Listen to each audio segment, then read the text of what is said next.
Salvation is it's in a totally different universe. And could Ultraman be in that other dimension where Salvation is? Well, I wouldn't go. Okay, but don't.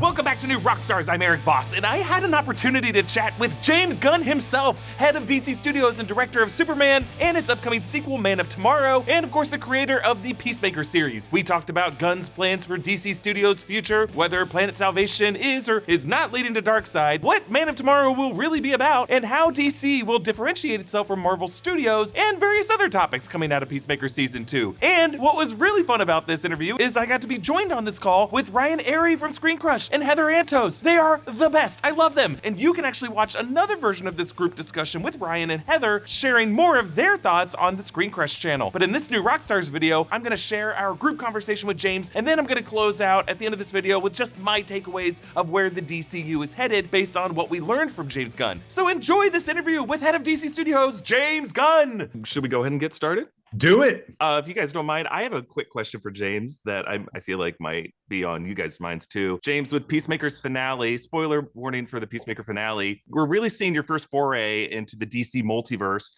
and what it ended up being was like one nightmare dimension after another. We had a Nazi world, we had imps that eat your face, we had zombies, giant skull spiders, and now what seems like Darkseid's training ground with some parademons in the trees. Well, I wouldn't go. Okay, don't.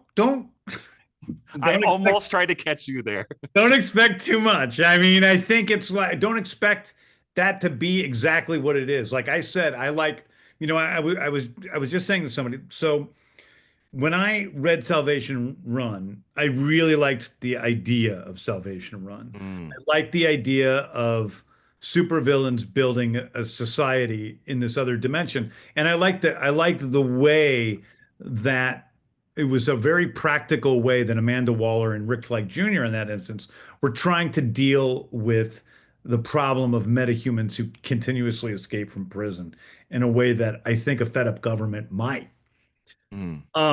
Those were the things that interested me. And one of the most fascinating things to me was in starting to deal with the larger overall story that I'm talking about doing, was reading that George R.R. Martin was the guy who came up with Salvation and what his concept was, which seemed to be much closer to what interested me about the project.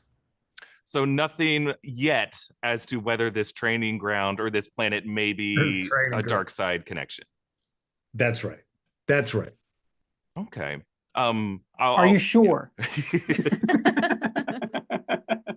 I know a lot of your earliest influences were films like Night of the Living Dead and a lot of horror. I mean, your background with Slither and Belko Experiment, which, by the way, my best friend and her husband named their dog Belko after that movie. Oh my God.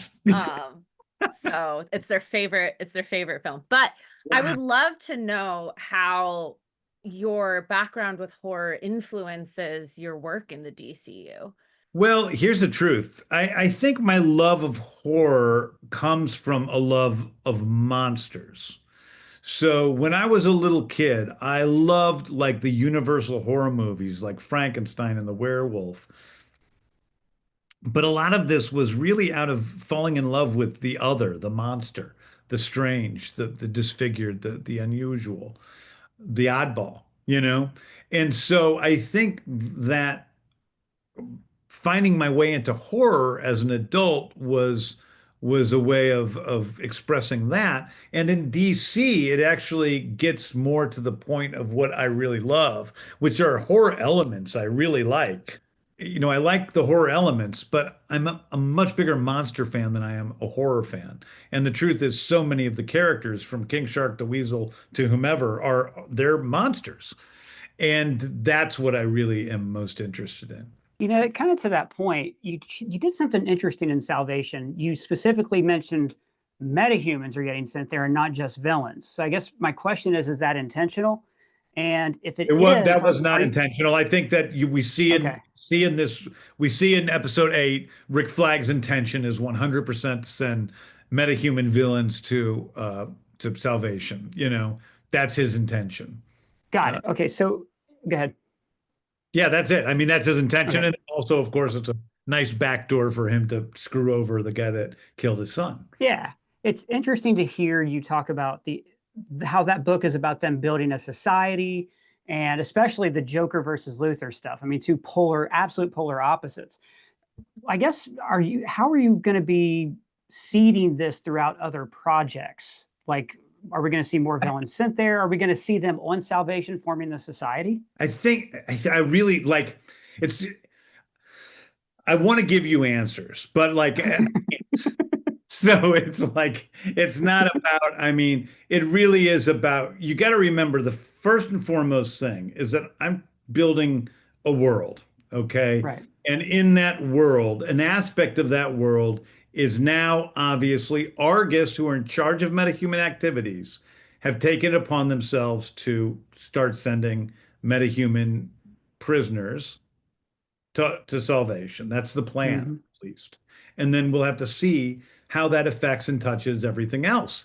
And one of our primary DCU characters, one of the people that's one of the more popular characters now in the DCU, is there, which is Peacemaker. James, I had a question. In the commentary for Superman, you mentioned the black hole, and you mentioned where does Ultraman go next? In your mind, do black holes lead to other universes? And is Salvation Planet, is that in another universe, or is it in the cosmos of this universe of the DCU? The Salvation is in another, it's in a totally different universe. So that you can't just get on a ship and fly, 20 million light years and get to Earth. It's just not going to happen. It's a dimensional place, and there's so many dimensions that I think it makes it almost impossible for anyone to figure out a way to get from one to the other. That isn't by chance, which is what it was in this situation. I mean, the connection into Salvation. And could Ultraman perhaps be in that other dimension where Salvation is? He could be, but that would be quite a huge coincidence. Okay. October is a good time to think about ghosts. Ghosts are echoes of you that linger around somewhere long after you're gone. That's kind of how data works. It's like a little ghost you leave behind when you visit a website. After you go, data brokers take your data and sell it to whoever's buying. Scary, right? Well, with Delete Me, you can take control of your data. Your data should be yours and yours alone. Delete Me is a hands-free subscription service that helps you reduce the risks of identity theft and scams by removing your data from hundreds of data broker sites. It's super easy to use. You take 5 minutes to submit your info to Delete Me. Their experts comb through the internet looking for places your data should not be, and then they remove it and send you a report on what they've done. Delete Me has been the leading expert in personally identifiable information, PII, removal for over 15 years. Delete Me continuously removes your data using their own tech and doesn't outsource to third parties, so your data stays safe. If you ever need help or have a custom request, you can contact Delete Me privacy advisors, real humans, not bots, for help when you need it. Get 20% off Delete Me consumer plans when you go to joindeleteme.com/rockstars and use promo code rockstars at checkout, or scan the QR code on screen. That's joindeleteme.com/rockstars and use code rockstars. Thank you, Delete Me, for sponsoring this video. If I ask, I'm not expecting you to reveal if Darkseid is in the show or not. I would never, ever expect to put you in that position, but I am curious what you think about Darkseid as a character, in the comics, or what makes him compelling to put in stories. I think well, okay. First of all, there's Kirby's whole world, which he created, which is totally fascinating. So that's a huge part of it. It's the new gods in general that is, to me, so interesting, which we're dealing with Mr. Miracle. And I have the screenplay that I haven't read yet on my shelf right now. So I thought, there's that aspect of it. And then there are aspects of Darkseid as in Thanos are obviously very similar. They look very similar. And because of that, I think that, to give you probably more than an answer than you expected, I don't, using Darkseid as the big bad right now is not necessarily the thing. Because for a lot of reasons, because Zach did it so cool in his way, and because of Thanos and Marvel, I thought Mr. Miracle was a TV series. Is it a screenplay now? Is it a show No, no, no. or It's is a it a film? no, no. Did I call this? Okay. Like, Yeah. You did, you did, you did. Yeah. it's a And teleplay. we hang on everything you I say and know. parse it out so we can like you can't say anything without Oh, us going, believe me. well, Batman 2 takes I place in the saw DCU my guys. Like I saw my conversation in the car in Mexico at 8 a.m. that everyone made such a big deal about that I didn't even see till after this. I was asking people, 2 days before the episode came out, I saw a bunch of people saying, "What's the big cameo going to be?" And I was like, what do you mean the big sorry, Eric. the cameo is Lex. It's the biggest actor we have in the DC. Yeah. Um, Enough of a cameo. Thank you. But where did you start, Ryan? What was No, I asked you what makes Darkseid. You answer my question. I asked what makes Okay. Darkseid compelling about Mr. Miracle. I don't want to step on Yeah, your Mr. Miracle's a TV show. I have supposedly the first episode is really good. I just haven't read it yet. I've been working on Creature Commandos this morning. Why, you busy or something? Yeah, I know. Yeah. James, I wanted to ask you, now that you're studio head, you're kind of in a position to where, yeah, every word you say is being quoted as some kind of news or being pulled apart. We're so used to every summer having studio heads from other franchises out there with their big slate reveal, calendar dates, years in the future. Is that something you plan to do, or do you have a different plan? Do you look at things like Comic-Con as an opportunity to explain your plans to the fans, or do you like doing things like smaller social media releases? I think it's a case by case basis. But I think the one thing I've sort of found in my time, both making movies and being somewhat in the public eye, is that it just depends on the situation. Sometimes you really benefit from, going to Comic-Con and spending, millions of dollars and selling, an idea, especially when you have a great trailer or something like that. But other times, I post a picture of the cover of a screenplay on Instagram for $0, and it's equally effective. It gets just as much press. So you have to kind of always ask yourself, what is it that's worth spending money on? And the truth for me is a lot of what the hard thing for me is I just don't have much time, you know.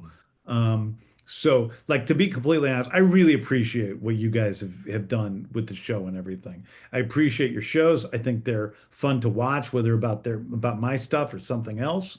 And so this was my idea to do, a handful of people whose stuff I enjoy and say, let's give them a little bit of time because I appreciate it. And We you appreciate that. Thanks, make James. this. My gosh, thank you Yeah. so much. I was So yeah, so like that's why I'm doing this. But my time gets crazy, and so you think about I live in Georgia. I'm gonna fly out to Comic-Con for these days that could be spent doing another draft of Man of Tomorrow, and I'm like, oh, I don't know, because what matters to me at the end of the day is quality. We, like you said, we have a lot of fun theorizing different villains, different things, this, boom tubes, etc.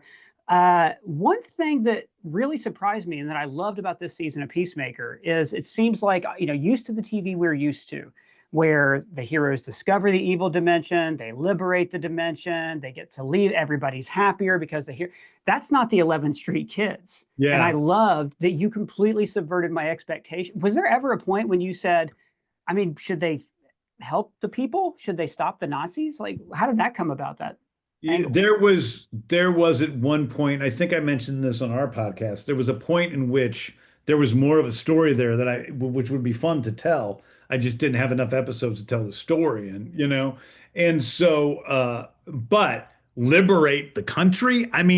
They're four guys, they're five people. Right. And they barely count as five people. They really, you got Judo Master, maybe he counts as two people. So it's like, they're not, they're people. I think that for me, the real important thing, again, for the whole season was the emotional crux of where we were going with these characters. And really, the thing of subverting expectations in that way, of creating a story that was a superhero show that ended up being completely about one person's journey and his inability to accept who he is as a human being. and secondarily, two other people's journeys really strongly adds Adebiles and Harcourts that Right. were entwined with that story.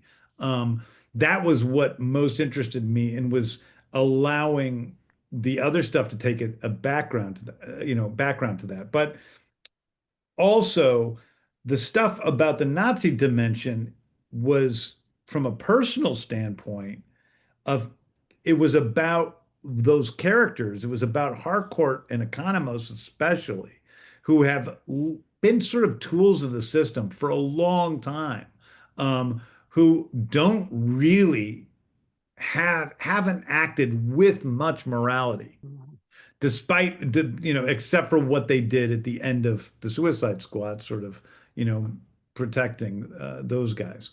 Um, they are at their hearts good people, but they aren't heroes in the typical sense. And when Augie gives his speech to Amelia Harcourt, um, I get why there's a debate over who Augie is, and I can see how I'm like Augie in a lot of ways. Like, yeah, you just kind of live in the system and you give money to the people that you want to give money to, and you do what you can do to be nice and to cause social change in an everyday way in the small ways that you can, but you can't destroy the system. But there's other people out there who are much more courageous, who are doing everything they can to make this world a better place.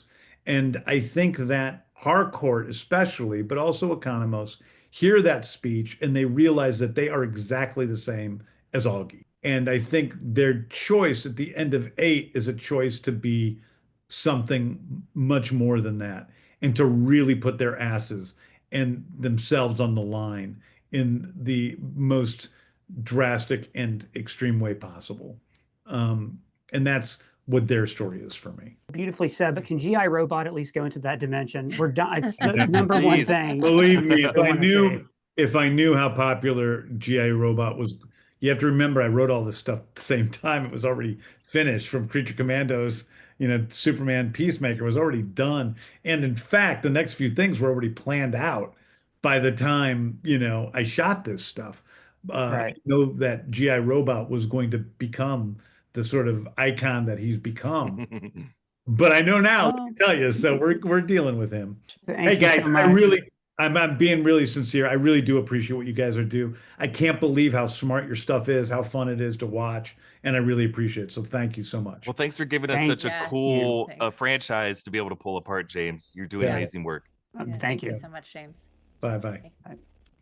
Okay, that was an amazing conversation. And again, subscribe to Screen Crush and watch Ryan and Heather's video for more of their insights. Here now is what I can now confirm about James Gunn's DCU plan. First, Planet Salvation is not necessarily headed to Darkseid and the Final Crisis storyline, as many of us speculated in our breakdowns of the Peacemaker Season 2 finale. But James Gunn has said in other interviews that Salvation and the relationship between Lex Luthor and Rick Flag Sr. and Superman will all be very important to Man of Tomorrow. He actually called it, quote, the escalating war that's going on between the government and metahumans. He said that this is an idea he's had in his head for a long time, and it just sounds like the whole idea is it's not just going to be DC villains in Planet Salvation, it's going to be any metahumans. It's going to be their more extreme version of Arkham Asylum. So James Gunn has said that he just loves the concept of Salvation Run as it was imagined from a pitch from George R.R. Martin, as an inescapable prison planet for metahumans, and with that in mind, any DC metahuman could end up on that planet. It won't just be Lex versus a Joker as it was in the comics. Actually, when Rolling Stone asked Gunn if this whole idea of masked government agents showing up to kidnap metahumans in the middle of the night, taking them to some unknown detainment center, could have been something pulled from current events in the headlines, and Gunn hinted that, that wasn't entirely coincidental. Now, when it comes to me, I wasn't looking forward that much to Darkseid being a big bad anyway when it came to James Gunn's plans. Like, we already saw where Zack Snyder was going with that in the Snyder Cut, we already saw Thanos in the MCU, and in fact, I don't need any big bad. Really, I just love how it sounds like James Gunn is diverging from the Marvel model by making situational villains and thematic villains linked to the heroes of each story, and villains who, this is very important, are not killed off or destroyed by the ends of those stories. Like they are an op in one story and an ally in the next, while still retaining the core aspects of their characters. Like we're already seeing that with Lex Luthor. He was a villain in Superman, and now he's going to be an anti-hero who's still very much an evil prick who just has to work together with Superman and Man of Tomorrow. I assume that's also going to be true for Sinestro when we see him in Lanterns, or Lobo in Supergirl, or what now sounds like the American government establishment in Man of Tomorrow, and probably also the Joker, wherever he's revealed. That's as it should be. It's the reason why Loki was like the best villain for a lot of us in the MCU, and it also seems like what Ultron is going to be by the time we're done watching Vision Quest. So Man of Tomorrow, coming July 9th, 2027. And the fact that it's not going to be headed to Darkseid just made me even more excited for it. Also, James Gunn confirmed, based off my question, that Planet Salvation is not just in the cosmos of the main DCU, but rather it is in another dimension. He also did hint that Ultraman could show up there. And then you may have heard that Mr. Miracle script that James Gunn talked about reading. That was from Tom King's script for the upcoming animated series that was announced last June. Originally, Mr. Miracle is a new god, the son of Highfather, who was the ruler of New Genesis, and then Mr. Miracle, aka Scott Free, ends up having to grow up as a ward on the planet Apocalypse as part of a deal with Darkseid, who traded his son Orion to New Genesis. Scott Free grows up in Granny Goodness's orphanage with no knowledge of his heritage, and there he meets Big Barda, one of Darkseid's female Furies, and he plans to rebel against Darkseid. But Tom King and Mitch Gerads rebooted this comic in 2017. It ran for 12 issues and reimagined Scott Free as kind of a Jesus Christ analog or an escape artist who, quote, perpetually felt trapped in his childhood nightmare. So that's going to be the animated series that James Gunn was reading the script of, and that seems to be where James Gunn plans to really explore the new gods mythology. Now, James Gunn also indicated that the reason he isn't eager to do these big showy panels at Comic-Con is kind of an economical reason. He doesn't always want to spend the money that's required to do that, and he kind of feels like he could better spend his time writing stuff. So Lanterns is the next DC Studios title, and it's coming to HBO at some point in early 2026. Kyle Chandler plays Hal Jordan, Aaron Pierre plays Jon Stewart, and Nathan Fillion will return as Guy Gardner. Kelly MacDonald will be joining the cast as a small-town sheriff, and then Ulrich Thompson will play the Green Lantern villain Sinestro. But a lot of great people are going to be in this cast, and based on a crew hat that leaked, there is some speculating that the Center, which is an evil sentient island, could be a villain on this show. Since Lost producer Damon Lindelof is the creator of this series, the guy has some familiarity with magic islands, but really structurally this feels like it's going to be a small-town cosmic mystery that the Green Lantern Corps are investigating. And while it may or may not focus on the government versus metahumans war plot line that James Gunn's working towards in Man of Tomorrow, James Gunn has said that Lanterns will be setting up